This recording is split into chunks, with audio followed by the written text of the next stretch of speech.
Unseen Enemy by Matt Edzan. Narrated by Matt Edzan. Part 3. Chapter 17. Bridge, UHA Hornet. It had been 10 minutes since they had exited hyperspace and slipped deeper into the heart of the neutral zone. Gibson had been ready for most surprises, but there had been none. No Toaxi vessels had chased them.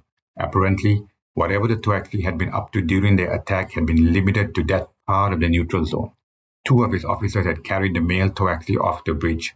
Surprisingly, only 2 more Toaxi had been discovered on this vessel. However, both of them were now dead. One had died on arrival while the other had been killed by his XO. Gibson hadn't believed his XO would have the guts to kill an alien, but she had done it, and word had spread quickly throughout the crew about her actions. Maybe she would slowly begin to earn the respect she was desperately seeking from the crew. Gibson had also ordered his crew to keep the UHA Hornet en route to the location where he had observed the enemy vessel.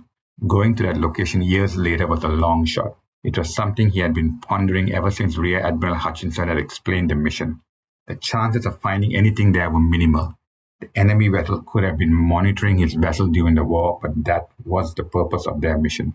He didn't want their encounter with the Toaxi to distract them from their mission. Shirley was standing next to him.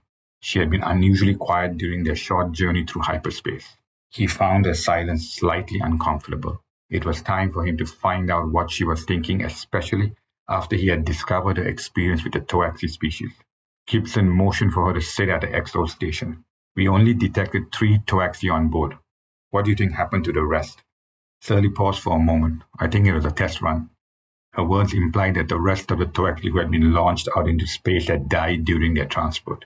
If that were true, Gibson was relieved. He recalled observing at least 20 Toaxi being launched out of the first vessel.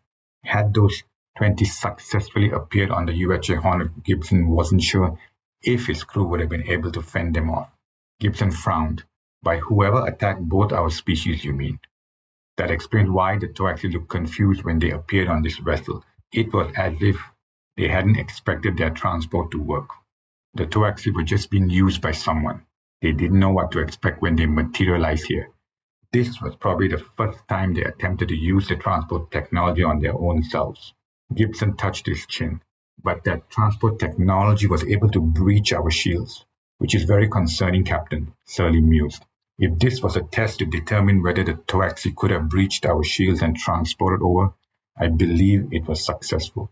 Gibson suppressed a sigh. The transport technology being able to penetrate the shields was a serious turn of events.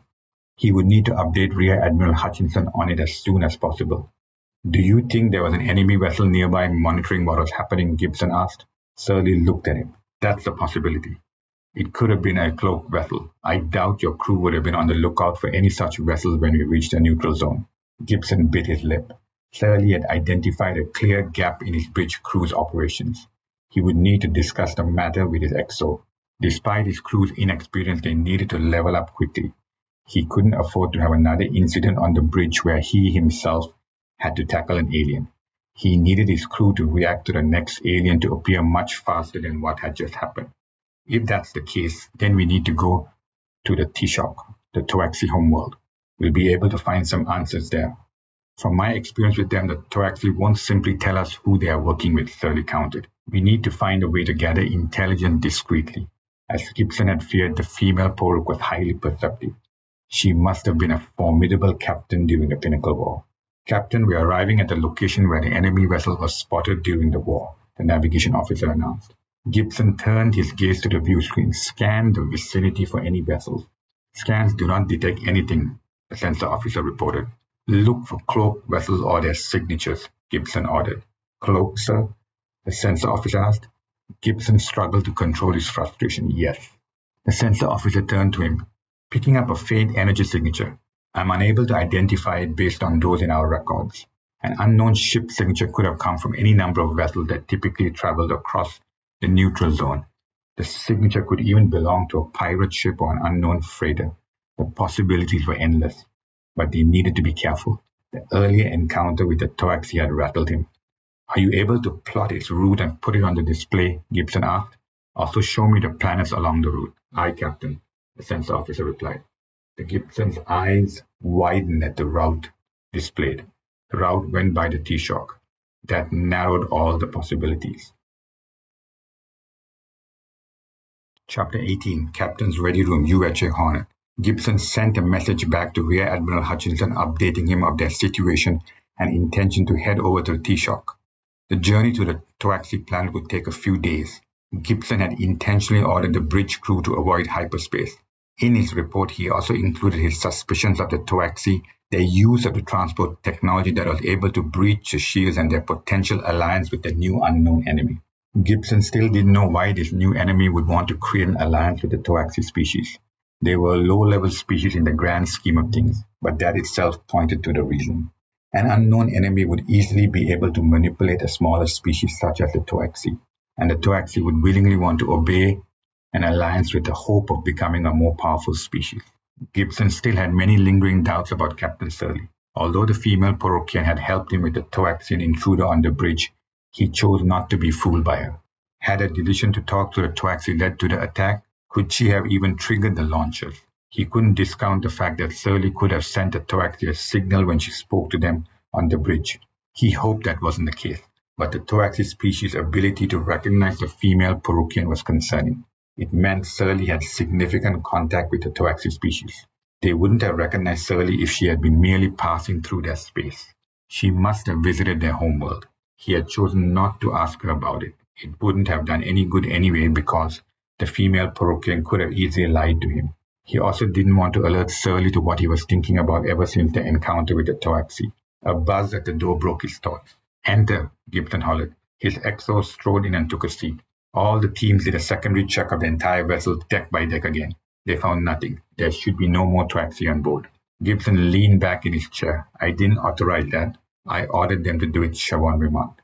"We actually do not know if some of the Toaxi had a delay in appearing on our vessel or were trapped in midstream. I thought it was safer to check again." "Understood," Gibson said. His XO was showing promise by thinking ahead. That was a good sign. He hoped she could pick up everything at an even faster rate. "What have you learned about Surly?" Gibson asked. "What does she do when she isn't in her compartment?" "Our guest, Surly, frequents the mess hall closest to her compartment," Siobhan reported. Gibson touched his chin. "Mess hall? Who's she talking to over there?" "Jeff Thomas. That's what my sources in the mess hall told me." Gibson was intrigued that his XO had actual sources stationed in the mess hall. He was tempted to ask her how many sources, but chose not to interrupt her story. Despite that, he was glad that his XO was learning to be more guarded with Surly. Siobhan continued. "Surly goes there to get some soup, chats with Thomas, eats alone, and then leaves the mess hall and returns to her compartment. She has followed that routine for the last few days. Do you think she knows we are watching her?" "I'm not sure, sir."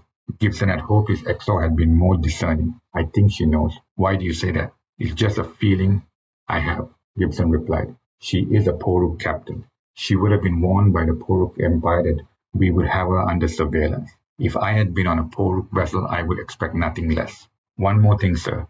Surly has requested my presence for a meal today. I wasn't sure if you should accept it," Gibson replied firmly. "I need to know what she is really here for. It makes no sense for the Poruk Empire to send a capable captain to be an advisor on our vessel. They could have sent a junior officer for the advisor role, especially since the Toaxi species also recognize her," his XO added. "Now you're thinking like an XO," Gibson remarked. "Keep it up, Commander. The fact that the Poruk Empire sent Surly means something. If you can get close to her, that would help us find out what that something really is." Dismissed. He was wary of putting his XO to spy on the female Poruk. He didn't know if she was up to it, but he was going to eventually find out. After she left his room, Gibson stretched his body. The pain from wrestling with the male Toaxi was still there. He had avoided going to sick bay as he hated medical officers. None of them had ever helped him in the past, and he wasn't about to start depending on them now. He also had no intention of the medical officer spreading gossip along the grapevine about his pain. The last thing he needed was to add to the rumor mill about his age. Gibson wasn't stupid. He knew many of his crew, including his XO, would be wondering why he had been posted to lead this vessel. He walked over to a panel and slid it open. Inside were several small containers which he had managed to bring over from Lycelia. The labels were innocent enough, but their contents were more mischievous. He was tempted to drink one, but resisted it. Although his body said otherwise, this wasn't the time. Not yet, at least. Chapter 19, Mess Hall, UHA Hornet. "What did you think of the Toaxi?" Surly asked as she took a sip of the soup. When she had first visited the mess hall, the chef had been kind enough to recommend something that she could try to eat. Shirley had been surprised that Chef Thomas had basic knowledge of Porukian delicacies. The chef had mentioned that during the war he had the opportunity to taste some Porukian dishes. Although he hadn't highlighted the details of the food he had tried, Shirley had been impressed by the chef. It had been her first time trying human food.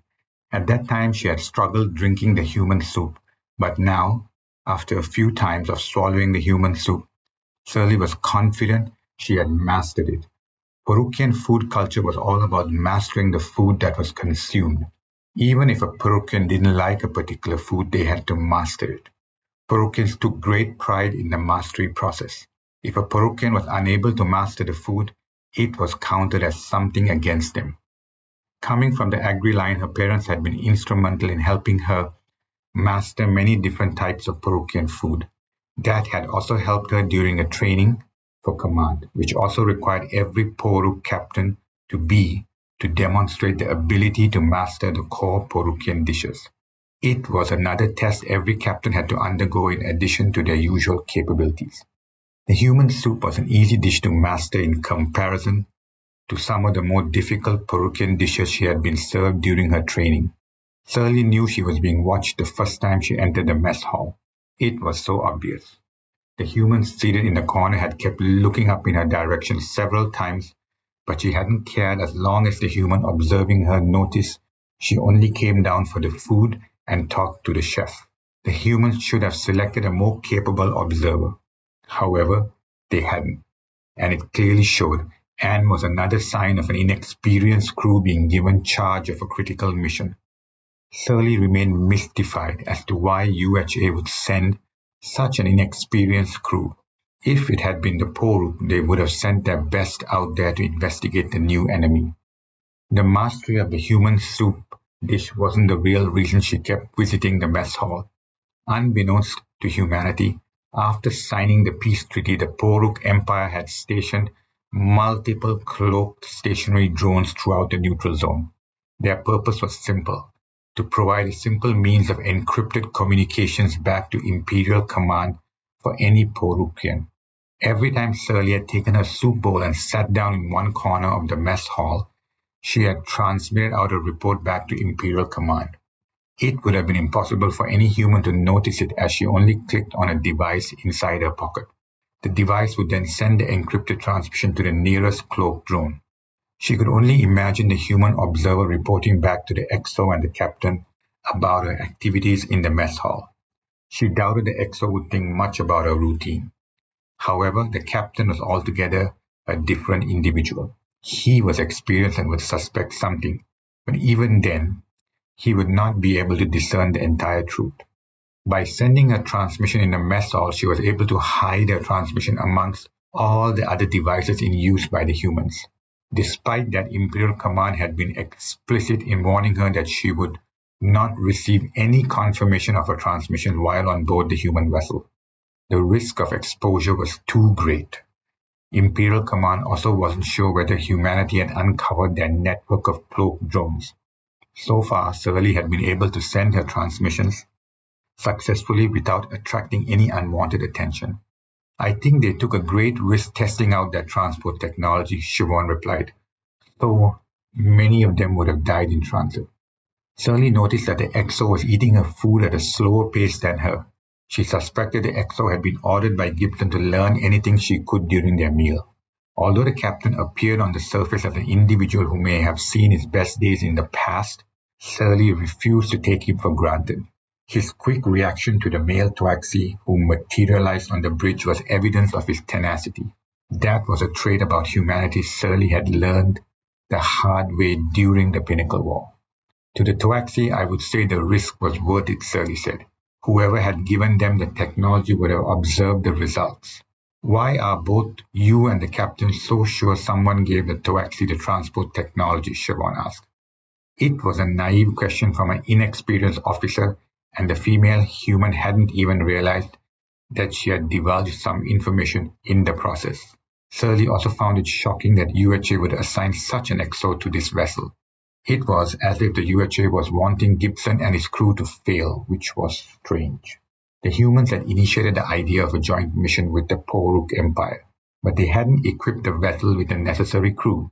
Surly knew she was missing something. Based on experience, Surly remarked, the Toaxi aren't capable of making that leap in technology. They are a race that wants to conquer. While they have the appetite for it, the Toaxi lack the acumen for it. The Exo reminded Surly of herself when she had been posted to her first vessel. Surly had been determined to prove her worth. As a captain who came originally from the Agri line, many of her crew doubted her capabilities. In those days, Surly had to work twice as hard to prove she could lead the vessel.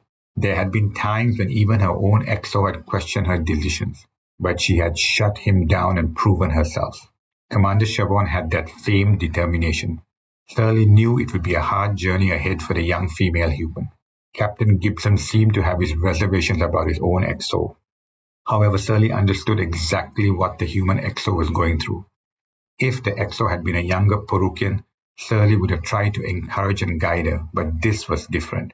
As her thoughts began to wander, Surly tried to refocus on the work ahead. She had no time to think of such things. Does that mean you have been to their home world? Siobhan asked. Surly had expected that question from the Exo. Yes, we had a few run-ins during the war. When you are at war, every other species either becomes a friend or a foe. Surly hoped that response would satisfy the female human. It was a general enough statement that she could report back to the captain. What is their homeworld like? Siobhan inquired. Surly knew the female human was just curious, which was expected. While most species share many commonalities, there are differences. For the Toaxi, then Siobhan looked at her.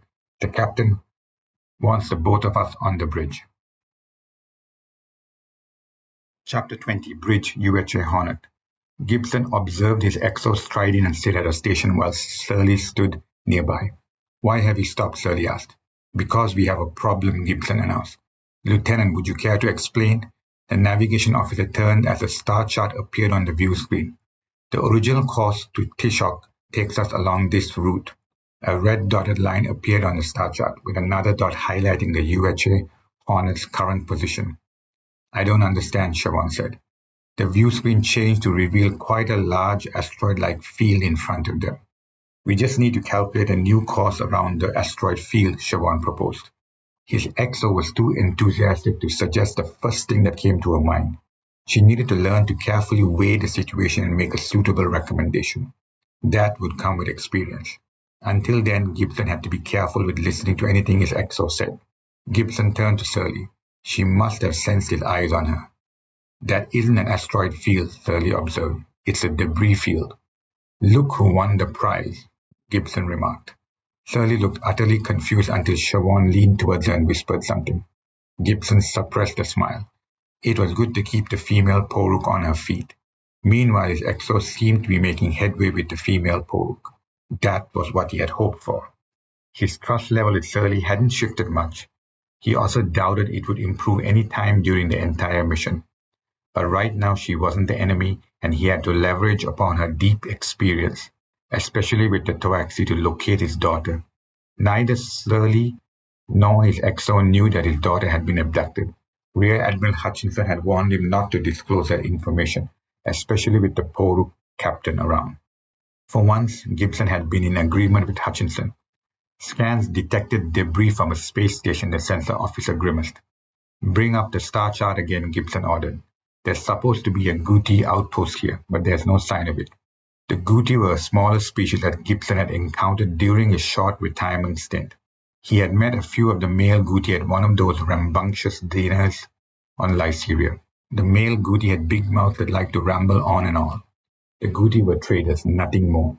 With that, their pride and glory were the establishment of a series of trading outposts along one end of the neutral zone. During those dinners, one of the male Guti had promised several extravagant tales and delivered them clearly. Gibson had suspected a lot of the tales had been embellished to make the Guti appear superior.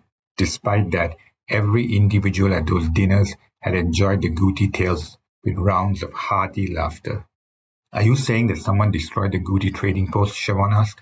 It had taken his Exo a bit longer than necessary to deduce that fact, but at least she had arrived at the important conclusion.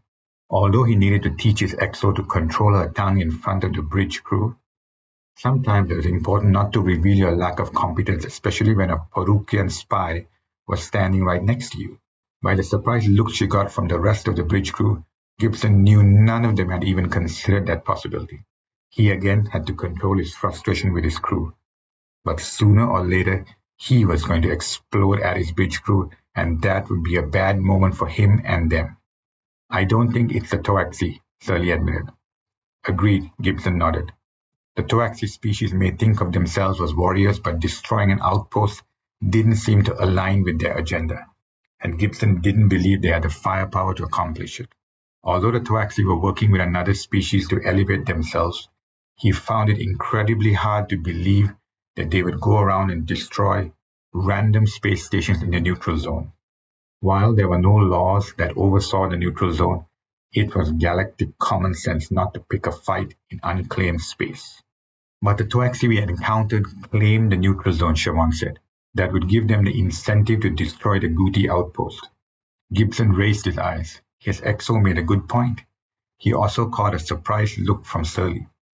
If the Toaxi species believed that the vast area of the neutral zone was part of their space, that would naturally make them bold enough to destroy anything, even a space station and thousands of Guti. Gibson was finding it harder and harder to believe that the Toaxi species were making all these decisions on their own. Lieutenant, plot a new course around the debris field, Gibson ordered. He didn't want to waste time waiting around here.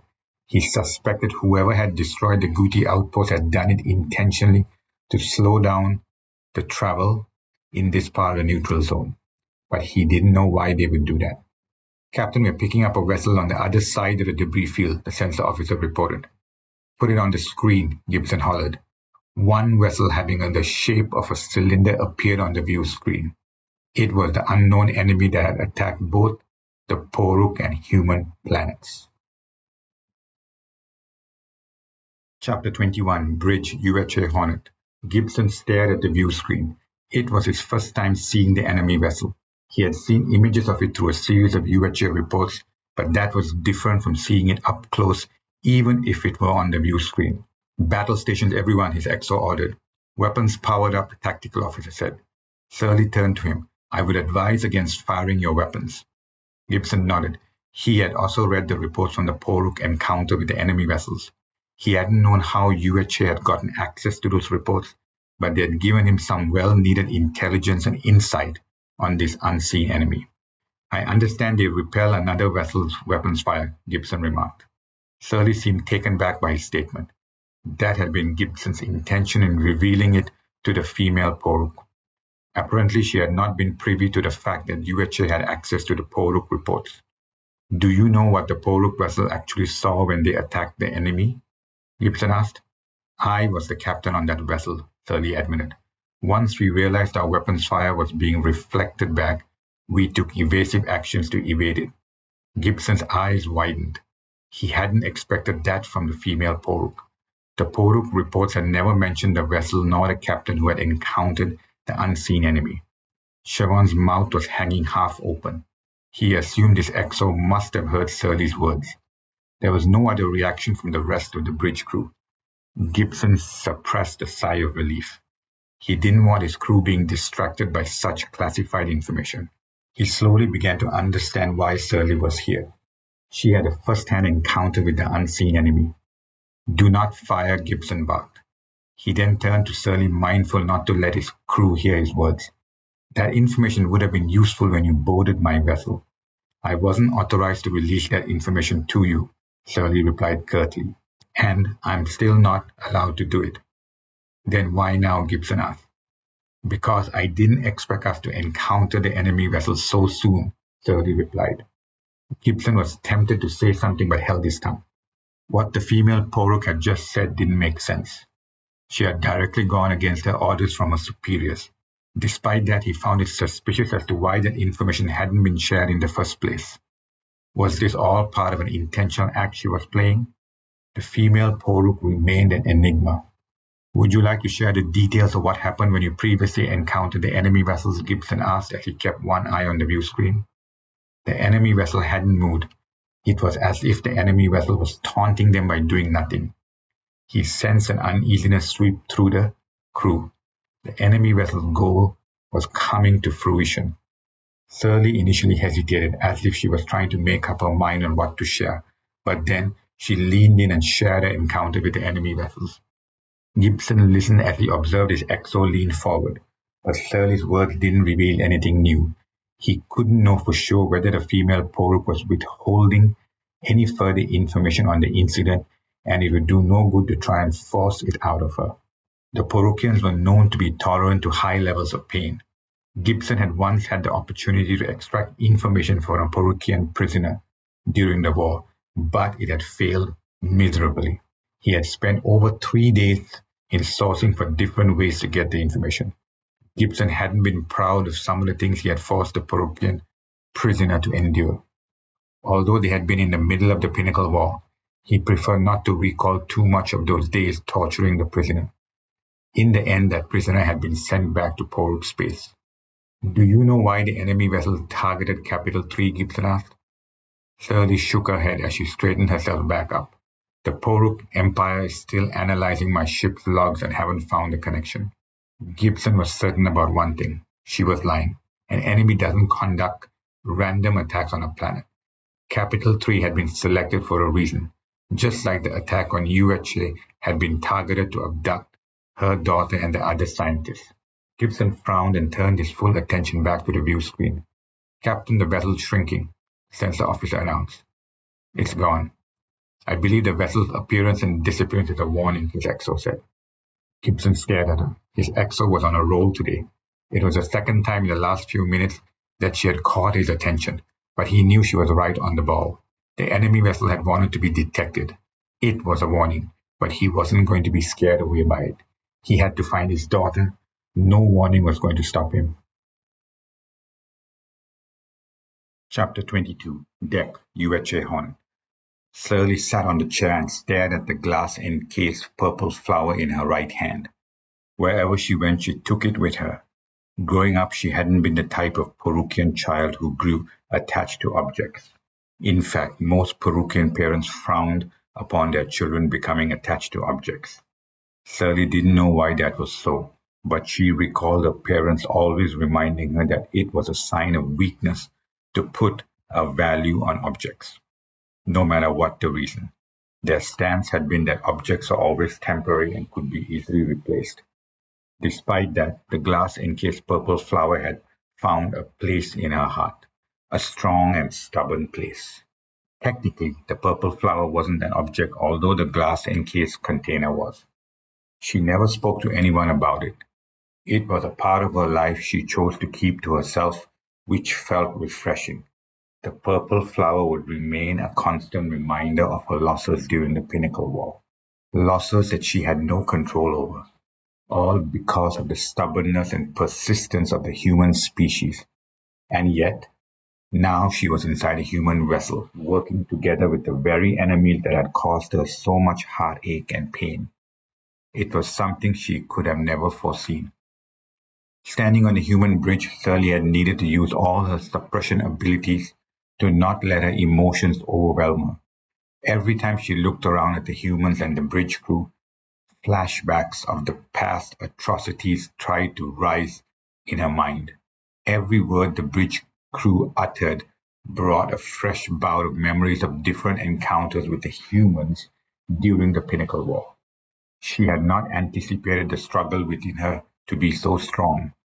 When Shirley had accepted the mission, she had known she would face internal resistance. The past was an untamed beast. It always liked to appear at the most unexpected of times. She needed to be careful around the humans. After everything that had happened, she couldn't just switch off the past. The other danger was Gibson himself. He was very observant. The last thing she needed was to give him a reason to think that she was unstable. Despite that, Shirley didn't know what came over her to reveal the information about her encounter with the enemy vessels. It was one of many bits of classified information that Imperial Command had explicitly told her that she couldn't share with the humans. At that time, she had understood their reasoning. Knowing that, she had just gone against their orders. Imperial Command would never need to know of that, or at least that was what she thought. It was very unlike her to go against the orders, but she had no choice. The human species' violent tendencies had been on the verge of taking charge again. It had reminded her of those times she had battled human vessels. If Gibson had been triggered to fire on the enemy vessel, the consequences could have been disastrous, and it could have jeopardized her primary mission. Not could have, but definitely would have. The enemy vessel was powerful. There were many things no one knew of them. It was also possible that the enemy vessel had wanted them to fire on it. If she hadn't been on the bridge, Gibson would have fallen into the enemy vessel's trap. She hadn't been surprised when Gibson hadn't flinched about the enemy vessel's desire to send them a warning. Gibson was like any other human captain she had fought in the war. He was never going to give up on his mission. Instead, he had asked his crew to go around the debris field. It would take a few more days to reach the part of the neutral zone near to Tishok. Her last update to Imperial Command had highlighted the Toaxi species and their possible links to the enemy. She had chosen not to indicate anything about Gibson. Even if she had, there was nothing Imperial Command could do to help her. She needed to find a way to better handle Gibson and the humans on board the vessel on her own. Imperial Command had trusted her with this mission because of her capabilities, and she was going to demonstrate that their choice in sending her had been the right one. However, at this time, she didn't feel like sending another update on the destroyed Guti outpost and their encounter with the enemy vessel. Not just yet. She didn't know why she wasn't so motivated to update Imperial Command. It may have had more to do with the fact that she had gone against their orders, and those feelings were trying to take control of her. She couldn't let them though. Shirley made a mental note to update Imperial Command later, as they would expect regular transmissions from her. There was a buzz on her comms band.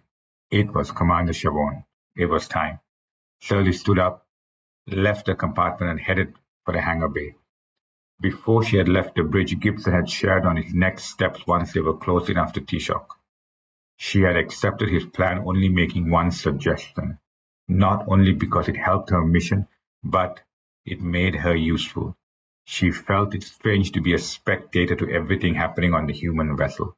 She had never before felt so helpless on a vessel, but the appearance of the Toaxi species had given her hope that she could contribute more actively to the mission. Her deep experience with the Toaxi species would be an asset to the humans. The moment she stepped into the hangar bay, Chavon was standing beside the shuttle. The shuttle was slightly smaller than those the Poruk used. "Shirley, are you ready?" Chavon asked. It was evident the XO was excited about the mission. When Gibson had permitted her to join the shuttle team, she had been informed that the team would only consist of her and the XO. Initially, Shirley had wanted to ask the captain whether it was prudent to send a small team. In the end, she had decided to keep quiet. The captain allowing her to join the XO was already a concession she hadn't expected. At least she would be paired up with the XO and not some random human, which would have made things difficult. Shirley found herself growing more comfortable with Chavon than with anyone else on the vessel. However, Shirley had to constantly remind herself to remain wary of the humans. The humans were not her friends, and they would never be. "We are nearing Tishok," Chavon said. "The UHA Hornet will find cover behind one of their moons while we begin our surveillance gathering." Shirley nodded as she followed Chavon into the shuttle. Chapter 23, Bridge UHA Hornet. "Captain, we have come as close as we possibly can without being detected," the navigation officer reported. The UHA Hornet was waiting on the other side of one of the moons overlooking Tishok. His bridge crew had assured him that there were no stations or sensor arrays on the moon. Gibson really hoped his crew had been diligent in their work. If not, it would be a matter of time before the UHA Hornet was surrounded by Toaxi vessels. He opened the comms with his XO. "You're clear to launch. From this point onwards, maintain comms silence. I don't want anyone intercepting any transmissions." "Yes, sir," his XO replied. Gibson had come up with a plan himself. He hadn't wanted to make his presence known in the Toaxi space. Instead, he wanted a smaller group to visit the planet and try to find any evidence of links to the enemy vessels. Initially, his plan had been to send his XO with a small team to investigate. He had mulled over the possibility of going himself, but in the end his XO had convinced him otherwise. The unexpected surprise had come from Surly. The female Poruk had volunteered to go with his XO to investigate the Toaxi.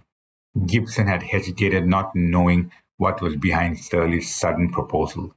The female Poruk had a hidden agenda in volunteering herself, but he couldn't put a finger on it. In the end, he had permitted it and replaced the rest of the shuttle team with the female Porukian. He felt there was no need to send more humans with Surly. The female Poruk had already demonstrated that she could handle herself. In fact, Gibson presumed his XO would be in safe hands with Surly beside her. Gibson had also felt getting the Poruk spy off his vessel, even for a brief while, was a good thing. He could use that time to check his logs and even her compartment discreetly for any evidence of spying. "Keep running scans," Gibson ordered. "Aye, Captain," the sensor officer reported. "What if those enemy vessels appear beside us?" "Then we will deal with them as it happens," Gibson replied. He had no plan if those cylindrical enemy vessels were to materialize beside the UHA Hornet. Their ability to appear at will anywhere in space was a dangerous problem. The only option would be to evade them. UHA had no proposal on how to counteract the repelling force around those enemy vessels. Until a way was found, it would be wasteful to launch any attack on such a vessel. There had to be a weakness to that enemy vessel. Every vessel had a weakness, at least one. "Do you have the sensor logs of the enemy vessel?" Gibson asked. "Yes, sir," the sensor officer replied. "Study the logs and find a weakness in that enemy vessel," Gibson ordered. The sensor officer nodded. The shuttle has left the hangar bay. Gibson knew he was taking a gamble with the shuttle, but Surly had also convinced him that her knowledge of T-Shock would help on this mission. He had been glad she had chosen to reveal her experience with the Toaxi species. Apparently, she had visited the Toaxi a few times during the war, which made her the ideal individual to conduct a surveillance. Her knowledge of the planet would help gather significant intelligence. Despite that, Gibson hadn't felt completely reassured. For one, the Toaxi might easily recognize her, but then again their familiarity with Surly might be an advantage. The Toaxi may not be suspicious of her appearance in their part of space. However, her revelation of visiting the Toaxi species did nothing to assure him of her allegiance to the mission. He was going to have to trust her despite his doubts. Gibson didn't like being forced into this position, but he had limited options. Chapter 24, Shuttle, Toaxi Space. Commander Siobhan pressed on the shuttle controls as it accelerated towards the other side of the moon. Surly had shown her a route that would evade anything the Toaxi alien species might have planted to monitor their part of space. "How do you know so much of this part of space?" Siobhan asked. If Surly didn't want to answer, she could choose not to, but Siobhan felt there was no harm in asking her. "When I was commanding my vessel, our patrols went through this part of space," Surly replied. "We would often run into the Toaxi species.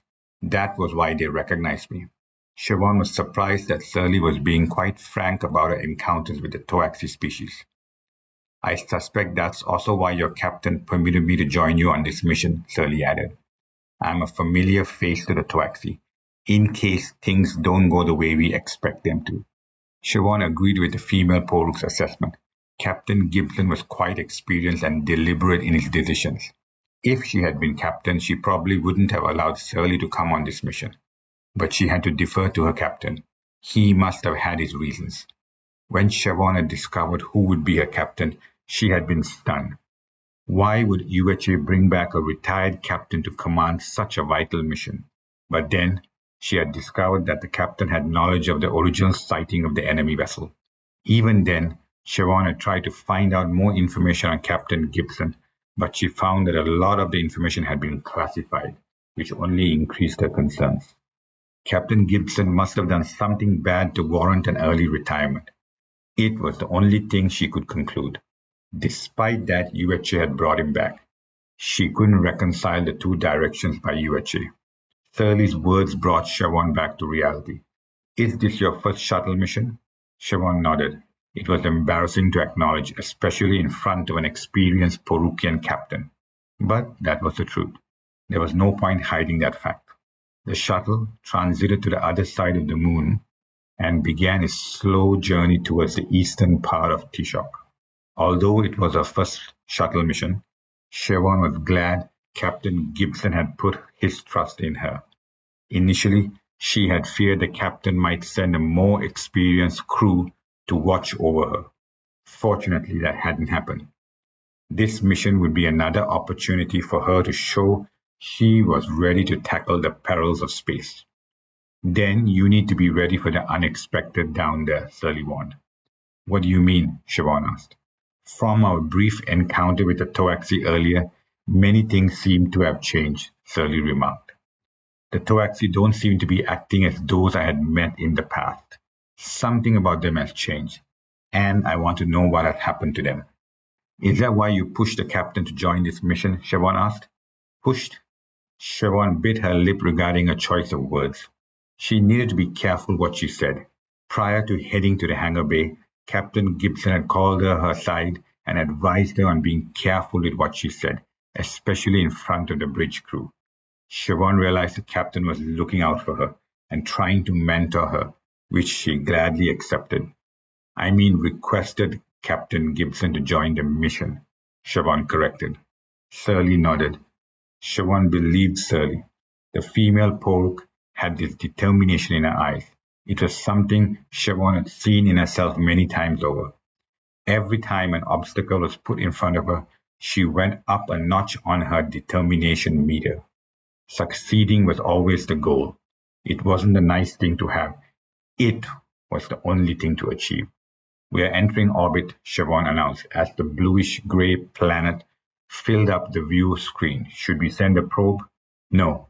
Their sensors might detect a probe. Take us down on this course. Siobhan pulled on the controls as the shuttle descended through the planet's atmosphere. Surprisingly, the descent was devoid of any turbulence. As they neared the surface, the view changed to that of a deserted landscape. Siobhan frowned. The sensors didn't pick up on anything. Surly must have sensed the confusion. The Toaxi atmosphere makes most sensory useless.